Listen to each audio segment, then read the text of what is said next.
Hello students, आज हम लोग पढ़ेंगे चैप्टर 4 के बारे में। चैप्टर 4 यानी कि साइंस का चैप्टर 4। तो अभी तक में हमने साइंस में क्या क्या पढ़ा।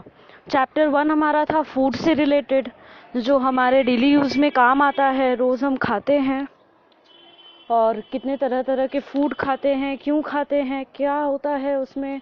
हमने ये सारी चीज़ें चैप्टर 1 में पढ़ी और चैप्टर 2 में उसके बारे में और डिटेल में पढ़ा। कि चैप्टर 2 में हमने पढ़ा था ना कि कंपोनेंट्स ऑफ फूड, फूड में क्या क्या होता है, कौन से टाइप के न्यूट्रिएंट्स होते हैं, वो हमें कैसे एनर्जी देते हैं और कौन सा न्यूट्रिएंट कौन सा काम करता है हमारे बॉडी में, और हमें बैलेंस डाइट करना चाहिए, अपने डाइट को बैलेंस रखना चाहिए। फिर हमने पढ़ा चैप्टर 3 में, जो कि था फैब्रिक के बारे में, यानी कि कपड़े जो हम लोग रोज़ पहनते हैं। उसमें हमने पढ़ा कि सूती कैसे बनते हैं, कपड़े कितने टाइप के होते हैं, हम लोग कितने तरह तरह के कपड़े रेगुलर में पहनते हैं, कौन से कपड़े कौन से मौसम में पहनते हैं, और काफ़ी सारी चीज़ें पढ़ी। अब हम लोग पढ़ेंगे कि हमारे डेली यूज़ में जो सामान काम आता है हमें, वो कौन कौन से मटेरियल से बना हुआ होता है और उन्हें हम किस तरह से कौन से कैटेगरीज में डिवाइड कर सकते हैं। ठीक है, तो इस चैप्टर को पढ़ने के बाद आप लोग समझ जाओगे कि हमारे आसपास जो ऑब्जेक्ट्स होते हैं वो किस तरह के होते हैं। जैसे कि हमारे आसपास हमारे घर में टेबल, चेयर, बेड, खिड़की के ग्लास और फिर काफ़ी सारी चीज़ें होती हैं, तो उनके बारे में हम और डिटेल में जानेंगे और फिर हमें पता चलेगा कि हम उन्हें कौन कौन से टाइप के सामान में डिस्क्रिमिनेट कर सकते हैं, काइंड ऑफ उन्हें हम डिवाइड कर सकते हैं कौन कौन से कैटेगरीज में। कोई बहुत ज़्यादा हार्ड होता है, कोई कम हार्ड होता है, कोई बहुत ज़्यादा कड़ा होता है, कोई बहुत कम कड़ा होता है, कोई बहुत ज़्यादा फिर हल्का होता है, कोई भारी होता है। तो इस तरह से हम डिफरेंट ऑब्जेक्ट्स के बारे में इस चैप्टर में पढ़ने वाले हैं। ठीक है, इस चैप्टर को मैं एकदम डिटेल में इस वीडियो में हिंदी में एक्सप्लेन करूंगी। इसके बाद एक और वीडियो आएगा, उसमें मैं इंग्लिश में एक्सप्लेन करूंगी। ठीक है, तो the objects which we see around us are made up of different materials like wood, glass, rubber, plastic, cotton etcetera. जो हमारे आसपास काफ़ी सारे ऑब्जेक्ट्स होते हैं वो काफ़ी तरह तरह के मटेरियल से बने हुए होते हैं। कोई काठ का होता है, कोई कांच का होता है, कोई रबड़ का होता है, कोई प्लास्टिक का होता है और कोई कॉटन का होता है। तो अलग अलग कपड़े, अलग अलग मटेरियल्स, अलग अलग सामान, अलग अलग मटेरियल्स। तो हमने देखा कि कुछ काठ का होता है, कुछ रबड़ का, कुछ प्लास्टिक का, कुछ कांच का। तो वो अलग अलग शेप के भी होते हैं, अलग अलग साइज के भी होते हैं, उनका कलर भी बहुत अलग अलग होता है। तो वैसे ही हम लोग देखेंगे। अब जैसे यहाँ पे देखो एग्जाम्पल में भी लिखा हुआ है, टेबल, चेयर, बैग, बुक्स, कपड़े, फिर birds, cars, trees are all made up of different materials. ये सारी चीज़ें अलग अलग मटेरियल से बनी हुई होती है। तो हम इन मटेरियल्स को अलग अलग ऑब्जेक्ट के कैटेगरी में कैसे डिवाइड कर सकते हैं। तो इन ऑब्जेक्ट को हम कुछ सिमिलैरिटीज और कुछ डिससिमिलैरिटीज, यानी कि कुछ समानता और कुछ असमानता के बेसिस पे कर सकते हैं डिफरेंशिएट। जैसे कि कुछ काठ का, कुछ कांच का होता है, कुछ का अलग अलग टाइप का क्लासिफिकेशन हम लोग आगे पढ़ेंगे इस चैप्टर में। तो इन अलग अलग टाइप के क्लासिफिकेशन कर रहे हैं, मतलब कुछ प्रॉपर्टीज के लिए हम लोग इन्हें डिवाइड कर रहे हैं। तो इन्हें डिवाइड करना और अलग अलग कैटेगरीज में बांट के उन्हें अलग अलग नाम से जानना को बोलते हैं क्लासिफिकेशन। ठीक है, तो हम लोग देख सकते हैं कि ऊपर जितने भी हमने ऑब्जेक्ट्स के बारे में पढ़े वो कुछ लिविंग थे, कुछ नॉन लिविंग थे। तो इससे हम लोग समझ जाते हैं कि कुछ जिंदा के बारे में बात कर रहे हैं और कुछ मरा हुआ ऑब्जेक्ट के बारे में बात कर रहे हैं। जिंदा के मामले में हमारे पास आएगा बर्ड्स, मामले में हम लोग बात कर रहे हैं बर्ड्स के बारे में। और जो नॉन लिविंग यानी कि जो जिसमें लाइव नहीं है, उसमें हम लोग चेयर, टेबल, ये सब के बारे में बात कर रहे हैं। We can also classify them as naturally occurring और man-made objects। तो हाँ, कुछ नेचुरल ऑब्जेक्ट्स और कुछ मैन मेड ऑब्जेक्ट्स भी बोल सकते हैं। जैसे हम लोग जैसे हम लोग कपड़ों के जब पिछला चैप्टर पढ़ रहे थे उसमें हमने पढ़ा था नेचुरल फाइबर के बारे में और कुछ आर्टिफिशियल फाइबर के बारे में, वैसे ही इस चैप्टर में भी हम पढ़ेंगे कुछ नेचुरल ऑब्जेक्ट के बारे में, कुछ मैन मेड ऑब्जेक्ट के बारे में, ठीक है। तो now we may ask why it is necessary to classify object in groups. हमें तो अब ये मन में आ रहा होगा कि हमें इन्हें डिवाइड करने का क्या ज़रूरत है, अलग अलग कैटेगरी में बांटने का, हमें इनको क्यों डिवाइड करना है, क्यों अलग अलग कैटेगरी में बांटना है। इन्हें अगर हम अलग अलग कैटेगरी में बांट देंगे तो हमें इनके बारे में पढ़ने में और ज़्यादा आसानी होगा, और ज़्यादा हमें छोटा छोटा टॉपिक में पढ़ना पड़ेगा, वरना वो बहुत, अगर हम लोग एक साथ पढ़ेंगे तो हम लोग उनके बारे में उतना अच्छे से नहीं पढ़ पाएंगे जितना हम उन्हें क्लासिफाई करने के बाद पढ़ पाएंगे। तो हमारे आसपास जो ऑब्जेक्ट होते हैं वो अलग अलग मटेरियल के बने हुए हो सकते हैं, जैसे कि कुछ वुड का, कुछ कांच का, कुछ स्टील का, कुछ प्लास्टिक का। वो कोई मटेरियल ऐसा हो सकता है कि कोई ऑब्जेक्ट ऐसा हो सकता है कि वो सेम हो, कुछ अलग हो, या फिर तुम बोल सकते हो कि जैसे हमारा चेयर और टेबल दोनों का मटेरियल एक है, लेकिन चेयर और हमारी घर की खिड़कियों का मटेरियल अलग है। वैसे ही कोई हो सकता है सोच रहा हो बर्तन का मटेरियल, हमारे घर में जो बर्तन होते हैं, यूटेंसिल्स होते हैं, उनका मटेरियल और हमारे गाड़ी का मटेरियल अलग होता है कुछ। वैसे ही कभी कहीं पे अलग अलग मटेरियल मिलेगा, कहीं पे सेम मटेरियल मिलेगा, तो उन्हें अच्छे से हम डिवाइड अगर कर देंगे तो हमें उनके बारे में पढ़ने में आसानी होगी। Any object made of a combination of materials. तो ऑब्जेक्ट एक ही मटेरियल से नहीं बना हुआ होता है, उस ऑब्जेक्ट में अलग अलग टाइप के मटेरियल्स साथ में होते हैं, ठीक है।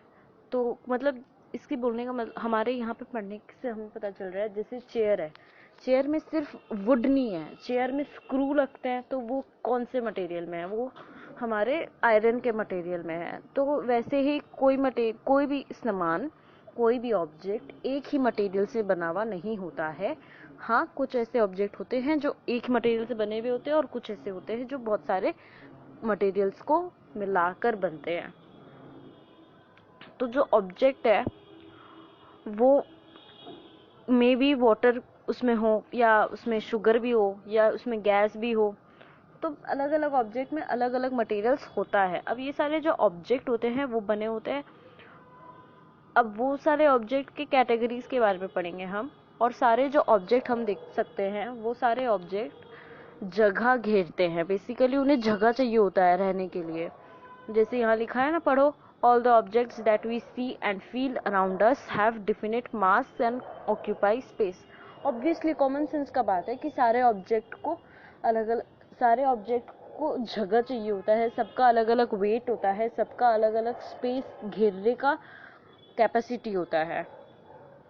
तो ये जो हम लोग बोल सकते हैं कि ऑब्जेक्ट है वो मैटर है। बेसिकली मैटर इन सेंस, मतलब anything which occupies space and has mass is called matter. Matter यानी कि समझ लो हर ऑब्जेक्ट को एक नाम दे दिया गया है कि वो एक मैटर है। अब मैटर जो होता है वो अपना अलग अलग मैटर का अलग अलग मास और अलग अलग स्पेस घेरने का कैपेसिटी होता है। अलग अलग मैटर का अलग अलग वेट होगा, अलग अलग स्पेस, उतना वो अलग अलग स्पेस लेगा। चाहे वो कोई एक पत्थर हो, वो अलग स्पेस लेगा, उसका अलग वेट होगा। और अगर कोई चेयर देखोगे तो उसका अलग स्पेस होगा, अलग वेट लेगा वो। तो सब मैटर एक जैसा स्पेस या एक जैसा वेट के नहीं होता है। जैसे हवा है, हवा भी एक मैटर है। क्यों? हवा भी हमारे चारों तरफ रहता है और हवा भी स्पेस घेरता है, हवा को भी स्पेस चाहिए होता है। और हवा में काफ़ी सारी अलग अलग काफ़ी सारे चीज़ें प्रेजेंट होती है। जैसे कि नाइट्रोजन भी होता है हवा में, कार्बन डाइऑक्साइड भी होता है, ऑक्सीजन भी होता है। तो हवा भी एक मैटर है। भले ही हम उसे देख ना सकते हो, लेकिन हम उसे फील कर सकते हैं, क्योंकि हमें हवा लगता है तो हम हवा को तो फील करते हैं ना। और हवा में काफ़ी सारी चीज़ें भी होती है, carbon dioxide, oxygen, dirts, nitrogen, the amount of matter contained in an object is measured by its mass. अब एक सामान में जितना भी मैटर है, यानी कि एक ऑब्जेक्ट में मैटर है तभी वो स्पेस ले रहा है, तभी वो उसका वेट है। तो बस उस चीज़ को जितना उसमें सामान है, जितना उसमें मैटर है, उसको वेट करना, उसको बोलते हैं मास, कि वो कितना वेट का है। ठीक है। और वो जितना स्पेस ऑक्यूपाई करता है, वो जितना स्पेस लेता है, जितना उसका कैपेसिटी है, उसको बोलते हैं वॉल्यूम। और जो मैटर होता है वो एक टाइनी पार्टिकल से बना हुआ हो, बहुत सारे टाइनी पार्टिकल से बना हुआ होता है, जिसको बोलते हैं मॉलिक्यूल्स। अब देखो, हर सामान मॉलिक्यूल से बना हुआ होता है, सारे मॉलिक्यूल्स एक साथ बनते हैं और एक सामान बनता है, और उसको बोलते हैं मैटर। अब उस सामान पे डिपेंड करता है कि उसके अंदर कितने मॉलिक्यूल्स है, और जितने मॉलिक्यूल्स होंगे उतना उसका वेट होगा। फॉर एग्जाम्पल, हवा, पानी, बर्फ। ठीक है। हवा में सबसे कम मॉलिक्यूल्स होते हैं, इसीलिए हवा का वेट, हवा का मास सबसे कम होता है। वैसे ही पानी में उससे ज़्यादा मॉलिक्यूल्स होते हैं, हवा से ज़्यादा मॉलिक्यूल्स होते हैं, इसीलिए पानी उससे थोड़ा ज़्यादा भारी होता है। वैसे ही आइस क्यूब यानी कि बर्फ़ का टुकड़ा, उसमें उससे ज़्यादा मॉलिक्यूल्स, हवा पानी से भी ज़्यादा मॉलिक्यूल्स होता है, इसीलिए वो पानी से भारी होता है। समझे? क्योंकि अब इससे समझ आ रहा है कि हमारे घर में तरह तरह के ऑब्जेक्ट्स होते हैं।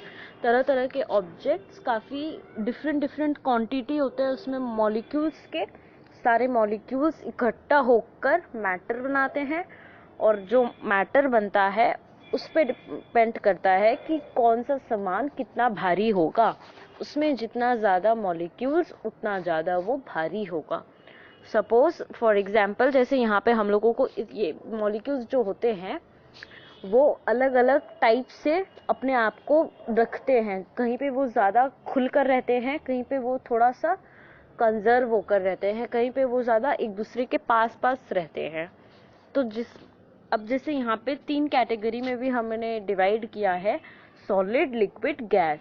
अब सॉलिड जो होता है, जो भी सामान, जो भी मैटर सॉलिड होता है, उसके अंदर जो मॉलिक्यूल्स होते हैं वो एक दूसरे के बहुत पास पास रहते हैं, इकट्ठे होकर रहते हैं। उनमें जितने मॉलिक्यूल्स होते हैं उनके बीच में आपस में स्पेस नहीं होता है, उनके चारों तरफ वो बहुत टाइटली पैक्ड होते हैं, वो एक दूसरे को अट्रैक्ट करते हैं, इसीलिए उसे सॉलिड कहते हैं। और इसीलिए सॉलिड ज़्यादा कड़ा होता है, ज़्यादा हार्ड होता है।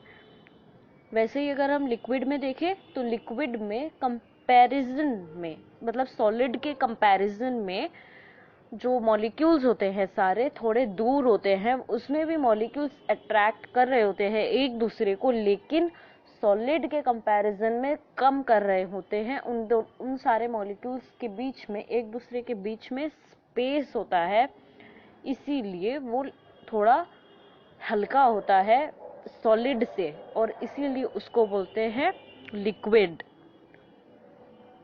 ठीक है। अब जैसे सॉलिड का तुम देखोगे तो तुमको सॉलिड का कोई शेप दिखेगा, उसका कोई वेट होगा, तुम उसे मेजर कर सकते हो, वैसे ही सॉलिड का शेप होगा। और लिक्विड का क्या होगा? लिक्विड का शेप नहीं होगा, लिक्विड कोई शेप नहीं होता लिक्विड का। लिक्विड का भी तुम वेट मेजर कर सकते हो कि वो कितना भारी है, उसका कितना वजन है, लेकिन तुम उसको कोई पर्टिकुलर शेप में नहीं देख सकते। सॉलिड तुम एक क्यूब देख लो, क्यूब का एक पर्टिकुलर शेप होता है, क्यूब को तुम्हें पता है कि क्यूब को अगर तुम मेजर करोगे तो तुम्हें उसका वेट पता चलेगा कि वो कितना भारी है और वो कितना स्पेस लेगा।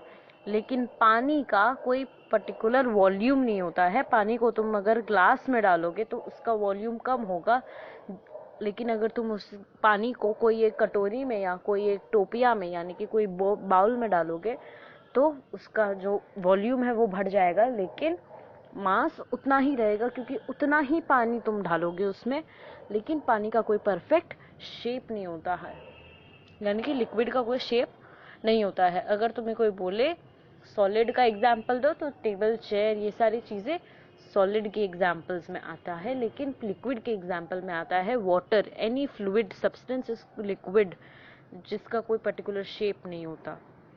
अब अगर तुम्हें कोई बोलेगा कि सॉलिड लिक्विड के बीच में डिफरेंशिएट करो, तो तुम आसानी से कर सकते हो, क्योंकि तुम्हें पता है सॉलिड के बीच में जो सारे मॉलिक्यूल्स होते हैं वो काफी एक दूसरे से चिपक कर रहते हैं, टाइटली पैक्ड रहते हैं, एक दूसरे को अट्रैक्ट कर रहे होते हैं, इसलिए उनके बीच में कोई स्पेस नहीं होता है। सॉलिड का पर्टिकुलर शेप होता है और उसका वॉल्यूम भी पर्टिकुलर होता है, लेकिन लिक्विड का ठीक है उसका अपोजिट। लिक्विड में वो जो सारे मॉलिक्यूल्स होते हैं एक दूसरे से थोड़ा खुल कर रहते हैं, थोड़ा स्पेस रहता है उन सबके बीच में, वो कंपेयर टू सॉलिड कम अट्रैक्ट कर रहे होते हैं और उनका कोई डेफिनेट यानी कि कोई परफेक्ट शेप या वॉल्यूम नहीं होता है। और अब गैस पे आते हैं। अब गैस में वाटर के कंपैरिजन में यानी कि लिक्विड के कंपैरिजन में और ज़्यादा मॉलिक्यूल्स खुलकर रहते हैं, उसमें और मॉलिक्यूल ज़्यादा खुलकर रहेंगे क्योंकि उसमें एक दूसरे को वो लोग कम अट्रैक्ट कर रहे होते हैं। वैसे ही गैस का भी कोई परफेक्ट फिक्स्ड शेप नहीं होता, ना ही वॉल्यूम होता है, क्योंकि गैस तो बल्कि लिक्विड से भी ज़्यादा हल्का होता है और उसका कोई परफेक्ट स्पेस भी मतलब परफेक्ट वॉल्यूम भी नहीं होता, ना ही कोई फिक्स शेप होता है। और जो गैस होता है वो हमारे आसपास उड़ता रहता है बेसिकली, जो हमारे वो बहुत मतलब उसके जो मॉलिक्यूल्स होते हैं ना वो सारे बहुत फ्रीली इधर उधर रहते हैं और उनके बीच में काफ़ी स्पेस होता है, वो दूसरे को अट्रैक्ट ही नहीं कर रहे होते, समझ लो बहुत कम अट्रैक्ट करते हैं वो लोग, इसीलिए वो बहुत ज़्यादा खुल कर रहते हैं, इसीलिए इसका और वो कौन सा मटेरियल है, गैस। तो और ना ही गैस हार्ड होता है और बहुत कम अट्रैक्टिव फोर्स होता है उनके बीच में। तो अब सॉलिड लिक्विड गैस के बीच में तुम डिफरेंशिएट तो कर सकते हो कि एक का मॉलिक्यूल्स एक दूसरे को बहुत ज़्यादा करता है, उससे कम करता है, और ये करता ही नहीं है, ना के बराबर करता है। ये बहुत हार्ड होता है, ये कम होता है, और ये होता ही नहीं है। ये इसका कोई फिक्स शेप होता है और वॉल्यूम भी होता है, इसका फिक्स शेप नहीं होता, वॉल्यूम भी नहीं होता, इसका भी फिक्स शेप वॉल्यूम नहीं होता है। ठीक है। जो सारे सब्सटेंस है, ऑब्जेक्ट है, वो मटेरियल्स मतलब जो सारे ऑब्जेक्ट है, जैसे मटेरियल्स का डेफिनेशन बोले तो जो सारे ऑब्जेक्ट है वो जितने भी सब्सटेंस से बने हुए होते हैं उन्हें मटेरियल्स बोलते हैं। अब मटेरियल्स को तुम ग्रुप भी कर सकते हो कि metal, glass, ceramic, would, fibre, plastic. अब हम लोग आगे बढ़ते हैं। अब देखो यहाँ पे ग्रुप 1, ग्रुप 2, ग्रुप 3 में तीनों ग्रुप्स में ऑब्जेक्ट्स दिए हुए हैं काफी सारे, जैसे यहाँ पे एक बिल्ली, एक डॉग, एक बॉल और एक गन है। इसमें एक प्लेट में फ्रूट्स रखा हुआ है, एक में खाना रखा हुआ है, एक टेबल है, एक चेयर है, एक चेयर टेबल, एक चम्मच, एक केटल, बॉल, ब्रश, पेन, ये सारी चीजें ग्रुप में रखी हुई हैं। अब देखो यहाँ पे ऊपर लिखा हुआ है A and C are living things, B and D are non living things. First group 1 में एक कैट है, एक डॉग है और एक बॉल है और एक गन है। तो कैट और डॉग लिविंग थिंग्स है, लेकिन बॉल और गन नॉन लिविंग थिंग्स है। वैसे ही A और C एडिबल चीज है, B और D एडिबल चीज नहीं है। ग्रुप 2 का बात कर रही हूँ मैं। वैसे ही ए और सी जो है हमारे ग्रुप 3 में वो वुड से बना हुआ है, और यहाँ पे ग्रुप 3 में बी और डी स्टील से बना हुआ है। ग्रुप 4 में ए और सी सॉलिड शेप का है और स्पेरिकल शेप है, दोनों बॉल है, और बी और डी नॉन स्पेरिकल है और ब्रश है और पेन है। ठीक है। Objects in table above were classified based on a single feature. We can also classify groups based on more than one feature. For example, object present in group 2 of the table can also be classified as object of wood, chair, desk, and those not made up of edible items. Thus we see that all objects around us are made up of one or more materials that look different and have properties different from each other. तो हर चीज़ को हम अलग अलग categories में divide कर सकते हैं, कुछ लिविंग कुछ नॉन लिविंग, कुछ स्पेरिकल शेप मतलब कुछ अलग अलग शेप्स के बेसिस पे डिवाइड कर सकते हैं, कुछ एडिबल कुछ नॉन एडिबल। अब हम लोग कुछ सॉलिड गैस लिक्विड के बेसिस पे भी डिवाइड कर सकते हैं। अब देखो यहाँ चेक योर प्रोग्रेस है, वो सॉल्व करना और मुझे बताना कमेंट सेक्शन में।